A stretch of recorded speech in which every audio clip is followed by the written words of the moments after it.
So, you may have heard in the news recently these kind of headlines which say that California has ruled that the bumblebee is a fish under environmental law. And I've saw this, and a bunch of people have asked me to talk about this. So yeah, let's do it. If you've watched me long enough, you should know that the word fish is weird and it doesn't really have a good definition. It's a weird thing in taxonomy because it has a stopping point, which no other really thing in taxonomy does. Like if you think about birds, there was a first bird, right? An ancestral bird, and everything that has come from that is considered a bird. And there's like an ancestral reptile, and everything that has come from that is considered a reptile. But for some reason with fish, there is an ancestral fish, but at some point along the tree, we just kind of decided that things stopped being fish, right? So by some definition, technically all vertebrates are fish, because they all originated from the first fish. However, even under that liberal definition, I don't think bumblebees count. I think we can look at bumblebee evolutionary history, and I'm pretty sure that they don't originate from vertebrates. Maybe I'm crazy though. We'll just put bee evolutionary history. Oh, whoops. Or maybe we could do like two-winged insects. Ancient predatory wasps. Yeah, that's just really not helpful. All right, well, I'm just going to assume that they did not. Yeah, no insect descends from a vertebrate. That was my assumption. So even under that liberal definition of fish in which all vertebrates are included, it doesn't really make any sense scientifically to call a bumblebee a fish.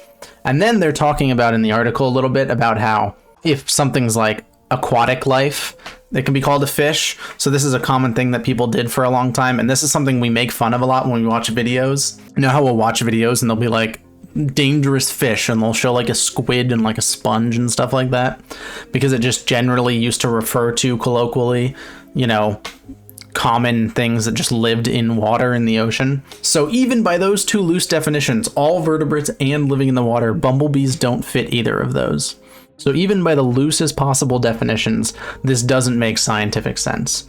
So the question is, why did they do it? Because by this definition, every living thing other than, I guess, like bacteria, are fish. So apparently, the Endangered Species Act has given classification authority to the Fish and Game Commission to determine what is and is not an endangered species. So the Fish and Game Commission are the ones who can decide. So because they want to protect the bumblebees and, list them as endangered so that they get rights federally, they've decided to, use that power to classify them as fish. Now, I had thought that there might be a definition that allows bumblebees to be considered fish just by some crazy ruling. But the more I think about it, I don't think there's any way that makes any sense. So yes, obviously the main point is does this mean we can't eat bees anymore? I should hope you weren't eating bees in the first place. They both have eyes. I suppose that's something. I'm trying to find if there is an explanation on the logic of it. Section 45 of the California Fish and Game Code defines fish as a wild fish, mollusk, crustacean, invertebrate, amphibian, or part, spawn, or ovum of any of these animals. Wait, so wild fish, sure. Mollusk, whatever, under a loose definition. Crustacean, maybe under a loose definition. Invertebrate is a weird inclusion there. So I guess by that definition, which includes all life, what doesn't this include? Birds, mammals, reptiles, that's it. Everything else in the world is a fish except birds, because invertebrate, which covers all bacteria. So bacteria are fish. Plants are fish because they're invertebrates. Well, I don't know. Are plants invertebrates? Technically, right? Fungi, they're invertebrates, right? So does this mean that by the California Fish and Game Code, everything in the world is a fish except mammals, birds, and reptiles? No, they aren't. Well, isn't an invertebrate something that doesn't have vertebra? And plants don't have vertebra. So if we're using this definition, I doubt that that's where they're going to draw the line. All is fish, fish is all. Am I a fish now? Oh, you've always been a fish. Humans makes a lot more sense than bees. Yeah, so it seems like the main idea is just trying to, well, if rocks have no vertebrae, does that make those a fish? I think you could draw the line at rocks.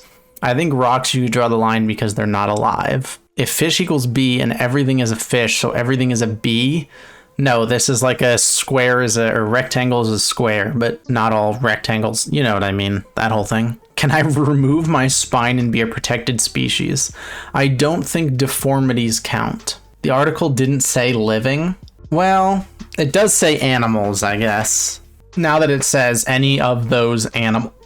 So I assume that it has to be an animal.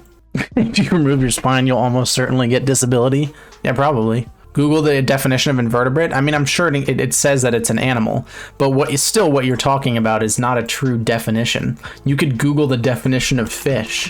You could say, what is a fish? Or let's see, fish definition. A limbless, cold-blooded vertebrate animal with gills and fins and living wholly in water. Okay, mud skippers don't live wholly in water, and they're fish. There are multiple fish without gills or fins, and multiple fish which are not cold-blooded.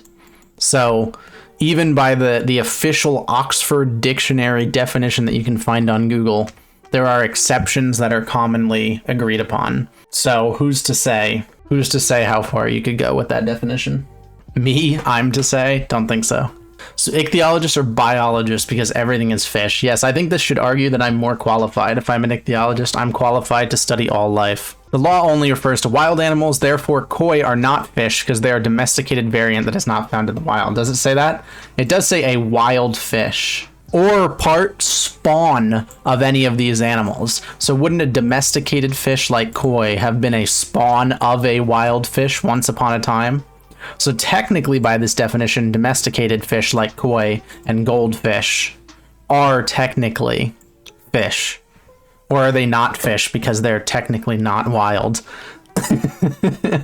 Are koi now not fish? Keep in mind this is only California, and this is only a ridiculous technicality put in place to, so now I need a fishing license and a beekeeping license.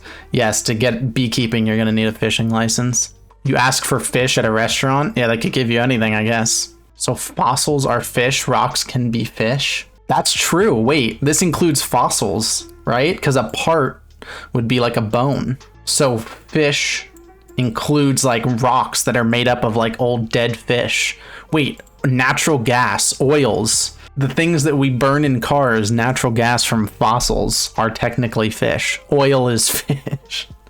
How wide can we go with this definition? A fish powers my car. Yep. Coal is fish. Yes, humans are undoubtedly fish. That's a pretty easy definition. Interesting. I feel like they just threw the word invertebrate in though. Like the rest of this is reasonable. A wild fish, sure. A mollusk, sure. Crustacean, sure. Amphibian, sure. They live in the water and any part of them, right? Those all make sense. Invertebrate, they just kind of threw in there, and this makes no sense with the rest of the definition. The fact that ridiculous technicalities need to be exploited in order to give species the protection they need is actually the ridiculous thing about this. Yes, the most ridiculous thing about this situation is that the California state government could not think of a better option to protect a species which is absolutely essential to our ecosystems than to call them a fish, than to call a bee a fish. That is what you should be concerned about. The fact that this is the best thing that the government could come up with. It is kind of sad, yeah.